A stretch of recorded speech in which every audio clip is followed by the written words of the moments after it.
Hey guys, this is Mrs. Voorhees. I want to take you through the A exercises of lesson 5.1 today that we didn't get to do in class as a way to help strengthen your understanding of these concepts that I thought were going to be review, but turned out to be new for a lot of us.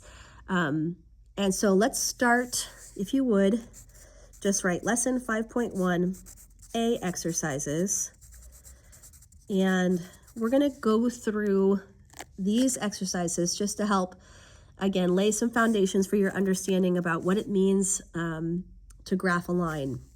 So for number one, and this is page 222 in your book. Okay, you can turn there if you want, or you can just kind of follow along with me. We've got a simple equation of a line, which is y equals x minus 6. And the instructions that we have are to make a table of at least 3 ordered pairs and then to graph the line. A table of 3 ordered pairs. The way that I learned how to do this, that I'm going to encourage you to see this, okay, is something called a T table, which is where we have x values and y values. In your book, they use a little bit more complicated chart that I think is somewhat unnecessary. Let's try this T table and see if it helps us understand what we're looking at. Now again, I can pick any value for x, but I want to pick a value that's going to be easy for me to plot on a coordinate plane. So where I've got an x-axis and a y-axis. Okay, remember, this is x, this is y. Now, the numbers that I'm going to pick are going to be fairly small. Plus, I don't want to have to do really complicated math over here. I can pick any value for x. I want to make sure I have at least one negative value and one positive value. So I'm going to pick -2, 0, and 1, okay, for x. Now, I can choose any x value I want, and it will give me the y value that will be on that line so that I have a pair of points, an x and a y. I'll plot those points and then I'll see if they connect to form a straight line, then that's the graph of my line. Okay, so if x is -2, I'm going to put y equals over here. I put -2 in for x, minus 6. This will tell me what y equals when x is -2. So this means that y equals -2 minus x is -8. So my y value here is -8. That's a point on my graph. The point is -2, 1, 2, I'm going to keep going, 3, 4, 5, 6, 7, 8. Here's -8. Here's -2, -1. We know that's 0, right? 1, 2, 3, 4, 5, 6, 7, 8. 1, 2, 3, 4, 5, 6, 7, 8. 1, 2, 3, 4, 5, 6, 7, 8. All right, now I've got a coordinate plane, and I can plot this point, -2, 1, 2, and here is, oh, it's -8. This was my -8 down here, remember? So -2, -8. My point goes right about there, okay? My next point, 0, again, I'm just going to take this x value, and I'm going to put it back into my original equation. So y equals 0 minus 6, which means when x is 0, y is -6. I'm going to plot that point, 0. Right, so I'm on the line now. 1, 2, 3, 4, 5, 6. There's my next point. And then 1. So y equals, when x is 1, 1 minus 6, y equals 1 minus 6 is -5. So my point is 1, -5. 1, 1, 2, 3, 4, 5. I didn't do a very good job here picking points, but that's basically what it looks like, guys. Okay, so I connect those dots. I draw my line. Okay, so there's my line. This is the line that represents this equation. Remember, these are variables, so x might be any given number. When it is, I put it in to the equation, and it'll tell me what y is at that same point. Let's do one more. Let's do, oh, there's a few tricky ones in here. Let's try this one, actually. Let's try number 3. Okay, so y equals -2x plus 5. Okay, I know I'm going to need, I'm going to do this as a T table. It's called a T table because it looks like a T, okay? Here is my coordinate plane. I should have drawn arrows over here on my x's and y's to show that those are infinite lines. This is x, this is y. Okay, there's my coordinate plane. Now, this says negative 2x. Sorry if that looks a little sloppy. Okay. I'm going to pick any value that I want for x. I want it to be something that is easy for me to plot on my coordinate plane. I think for this one, I'm going to pick, as I'm looking at this, I think, okay, the bigger this number is, how is that going to affect this? So for instance, like say this was a 0, that's going to be a pretty easy point for me to plot. So I'm going to put 0 in. I want at least one negative value and at least one positive value. I'm going to just start with -1 and 1, okay, and see what that looks like. Okay, now I need to know what y is when x is -1. So that means that I need to put -1 in for x and then solve it. Y equals -2 times -1 is 2 plus 5. So y is 7 when x is -1. That gives me a little bit of an idea of how I need to put the units on my coordinate or Cartesian plane. Remember how we learned that word today? So 1, 2, 3, 4, 5, 6, 1, 2, 3, 4, 5, 6. Remember, when we go to the right of 0, it's positive. So this is 2, this is 4, this is 6, this is 1, -2, -4, -6 to the left of 0. When we go up from 0 to, maybe I should make those a little bit farther apart. Oh well, 3, 4, 5, 6. Okay, so this is 6, here's 4, here's 2. This is just kind of orienting me so I know where I am on my graph.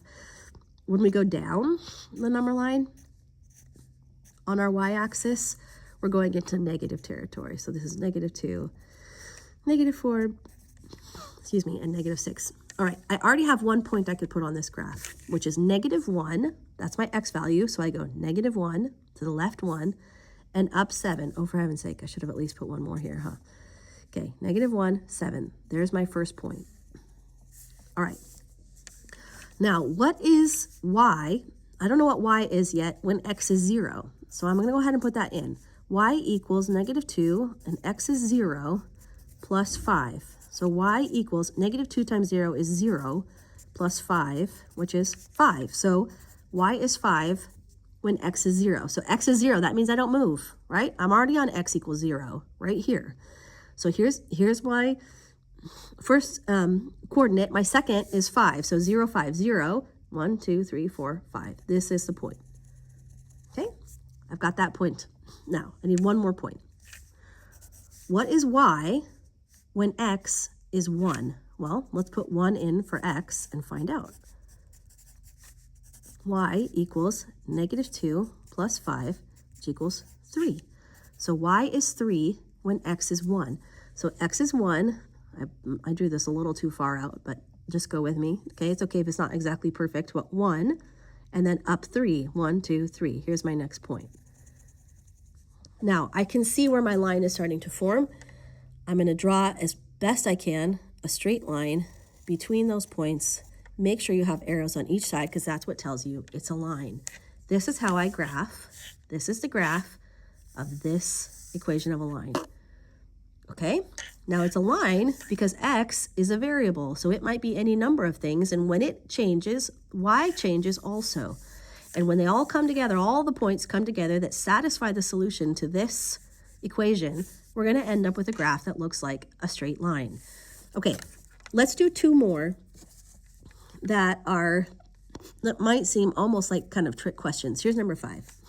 Y equals 4. Y equals 4.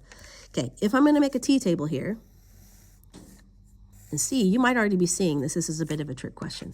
Y equals 4. There is no x.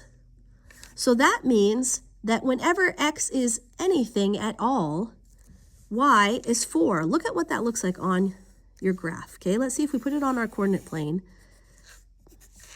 if it makes any more sense. Again, here's x, here's y.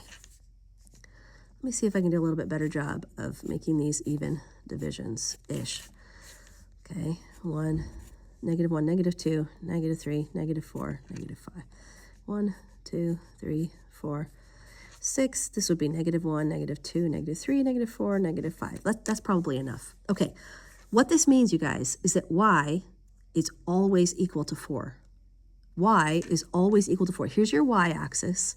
1, 2, 3, 4. Y is always equal to 4, no matter what x is. Because x, we don't even see represented here, right? So that just means that y, at every given point, is always going to equal 4. So what I end up having when I have y equals anything, and there's not an x there, is I've got a horizontal line, because y is always 4. That's what that means. We're going to see that more when we work on our x and y intercepts. We'll do that next, but I just want you to see it for now.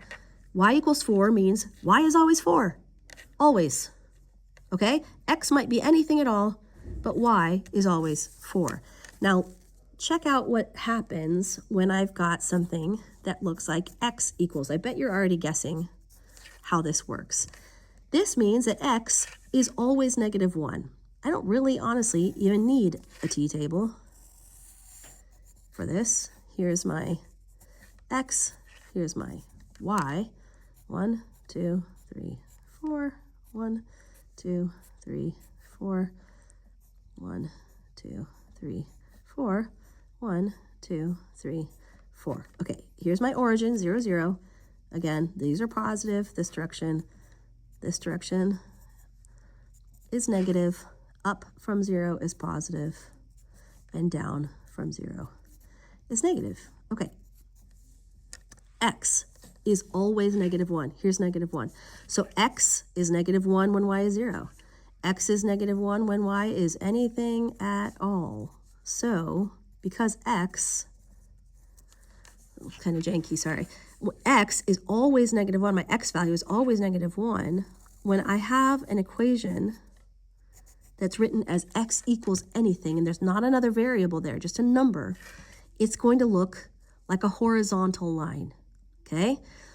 If that's confusing at this point, stay with me, because we're going to see more about why these things work the way that they do when we head into the next, the B exercises, where we're going to look at x and y intercepts. But for now, I want you to see that this is the way that lines work. This is the way that your coordinate pairs work. Okay, if you're still writing here, I'm going to give you a second to write those down.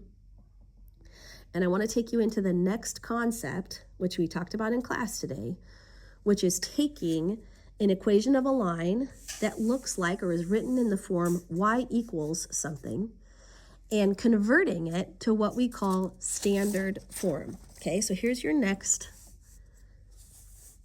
concept that you need to understand to be able to complete this lesson. Okay, standard form, the standard form of a line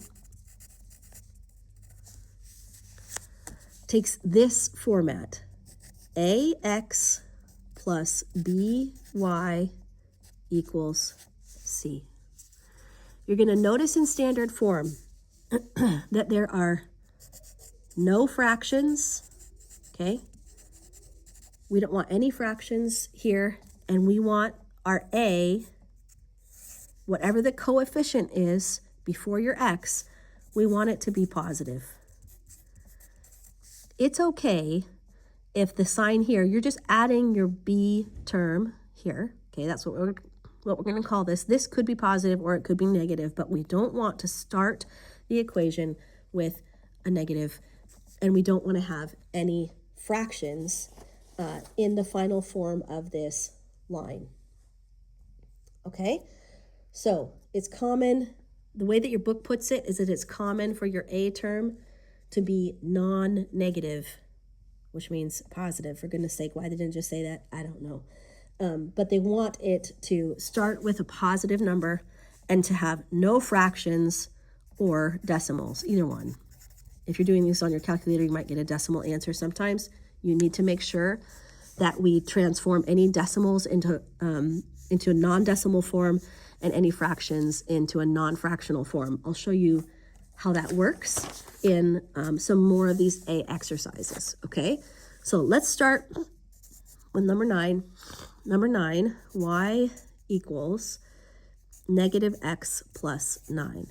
Now this is not in standard form yet because I need the x term, which in this case, if I were looking at it over here, I would call this is our a term, this is our b term, and this is our c term. They're out of order here, okay? Remember, the a term is connected to the x variable. So this is the a term right now. This is the c term, which is just the number. It doesn't have a variable with it. And this, because it's the y, it's the term that has a y in it, this is your b term. So they're out of order. I want them in the order a plus b equals c. And right now it's in the order b equals a plus c. Okay, so I just need to move the terms around. I need the a term to kick over here on this side of the equal. So the way that I move my a term, which is negative x, is by doing its inverse. So I'm going to add x. I've got minus 1x, I add 1x, and I'm going to add 1x to both sides so that I end up with x. This is a positive y.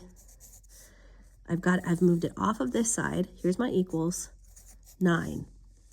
This is now in standard form. ax plus by equals c. You might be thinking, Mrs. Voorhees, there's no number, there's no a or b in front of these. Well, there is, but it's implied. It's 1x and 1y, okay? So x, all I need to know is that x comes first and it's positive, no fractions, no decimals. Here's my x term, my y term, and here is the number, right? So that I had over here, which is my c term, that goes to the right of the equal sign. Let's try it with another one, and I'll do it with you here. Let's do this with number 10, okay? Where you can see 3x equals 18 plus y, okay? Now, again, the x term, remember, whatever has the x variable is the a term. So this is the a term right here. This is the number that doesn't have a variable associated with it. It's the c term. Here's y, which is the b term. Now remember, I want these in the form ax plus by equals c. So a is already over here. Leave it alone. Here's my ax term. It's right here. I know what it is. It's 3x. I need to get b over here to the left of the equal sign. B is just plus y. That's what my b term is, plus 1y. To move positive y or plus y, I do the inverse. I subtract it. And I'm going to subtract it from both sides. That moves it from this side and puts it over here. 3x minus y equals 18. Here's the a term. My b term is now, I'm adding negative y. That's what I did over here. Okay, it's fine that this is a negative sign right here, or a minus, equals 18. Now, I have converted this equation to standard form. This is my answer. It's now in the form ax plus by equals c. It's just that y is negative. Okay, let's try it with number 11. Number 11 has a fraction in it. It's got a denominator that's not 1. Y equals 4x minus 2 over 7. Dun, dun, dun. Oh no, Mrs. Voorhees, I can't do this. Yes, you can. You definitely can. First thing we know is that we don't want any fractions. So we need to clear this denominator. The way I clear a denominator is I multiply by its reciprocal, okay? So I'm going to multiply this by 7 over 1, and that will get rid of it here, because this will cross multiply, as long as I multiply the other side of the equals by the same number. So if I multiply the right side of the equation by 7, I have to multiply the left side of the equation by 7. That way I maintain equivalency on both sides of the equals, okay? So here we go. 7y, when I multiply 7 times y, I get 7y, equals, I've gotten rid of this denominator now, 4x minus 2. I'm not in standard form yet because I need this term, which is the a term, because it's associated with the x, over here on this side. I need it to move. It's a positive 4x. To move it, I'm going to subtract it. That moves it off of this side, and I get negative 4x. This is a positive 7y equals, and what I'm left with over here is negative 2. Now I've got my x term, my y term, and my whole number. So this is, again, remember guys, your whatever's associated with the x, that's your a, here's your b, and this is your c term. You've got a plus b equals c. Awesome. But it's not ideal in standard form, for standard form, to lead off with a negative. I want to get rid of this negative. The way that I do that is that I multiply the whole entire thing by -1. Okay, so I'm going to multiply this whole entire thing by -1. That means I multiply this side by -1 and this side by -1. When I do that, I multiply every single term by -1. I will change this sign. -1 times -4x is 4x. -1 times positive 7y is -7y. -1 times -2 is 2. These are equal to each other, but this is the form that I'm looking for. That's standard form. Okay, so I have converted this equation now to its equivalent in standard form. Let's do one more for good measure. Okay, one more, number 12. Y equals 5/8 x minus 3. By this time, I think you're seeing that this is your y term. Remember, our standard form is ax plus by equals c. What I'm saying is, here's your a term, just in general, that has the x with it. The b term is whatever is associated with the y. And your c term is the quantity that doesn't have a variable. Okay? So this y right here tells me this is my b term. This is my a term because it's associated with the x, and this is my c term, no variable. I need this a over here to put it in this form. So I need to move the whole entire term, which is 5/8 x. I've got 5/8 of whatever x is what I've got right here. I want to move it, so I'm going to subtract the whole thing from this side, the whole unit, and move it over here. Okay, when I do that, that eliminates it from this side and kicks it over here so that I end up with -5/8 x, okay? This is a positive y plus y equals, and what's left over here on this side is -3. Remember, I do not want any negatives and I do not want any fractions. So I need to multiply this whole entire thing. I'm going to multiply the whole entire thing by -8/1, because that's going to get rid of that denominator, and I'm going to have a positive result from multiplying -8 times -5/8 x, right? So what this will become now is positive 5x. Now, when I multiply -8, now great, I did that here, I multiplied it here. I also need to multiply every other term by -8 in order to maintain the equivalency between the two equations. So I did this one, -8 times y is -8y equals -8 times -3 is 24, okay? That is what I'm looking for. There is standard form of this equation. They're the same equation.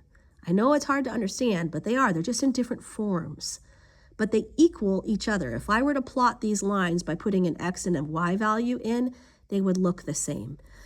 So you might be thinking, well, goodness sake, Mrs. Voorhees, why do we need to do all of this then? How come we can't just do it when it's in its easiest form? And that's because you're not always going to get it in its easiest form. And so you need to know how to convert one form to another. So we're going to do it now backward. And I'll show you in these next couple of exercises. We'll just do 2 of them, okay, guys? I'll show you in these next couple of exercises here where we have the opposite instructions. We're given an equation in standard form. See how this one's standard form? Here's your a term, 5x. Here's your b term, plus 1y equals 20. No variable. And the instructions we have are to solve this equation for y. What that means is that I have y by itself on the left side of the equal, okay? It could be on the right, but just by itself on one side of the equal sign. Now, in order to get y by itself over here, I just want y, I need to move anything else that's on this side of the equation to the other side. The only other term I have here is my a term, right? The 5x. So to move 5x, the whole unit, I'm going to subtract it from this side. That kicks it off of this side. And I'm going to move it over here to this side. So I'm going to end up with y equals, I could write this 20 minus 5x, and that technically would be correct. But because we're graphing lines, and they haven't introduced this to you yet, so I know it's kind of confusing. So just take my word for it for right now. When you're moving an x term over, put it in front. Negative 5x plus 20. Okay, so when I moved my 5x over by subtracting it from the left and moving it to the right, I still have my negative 5x here plus 20. So I still have these two terms, but I'm going to put the x term first. That's going to matter to us later in this unit of study. So take my word for it for now. When you're solving for y, put the x term first on the right-hand side of that equal. Let's do one more. Let's do number 15, which is 8x minus 2y equals 14. Okay, for this one, they want us, again, to solve for y. What that means is I want a positive y all by itself on this side of the equal. So I need to move anything that's connected to that y over to the right-hand side.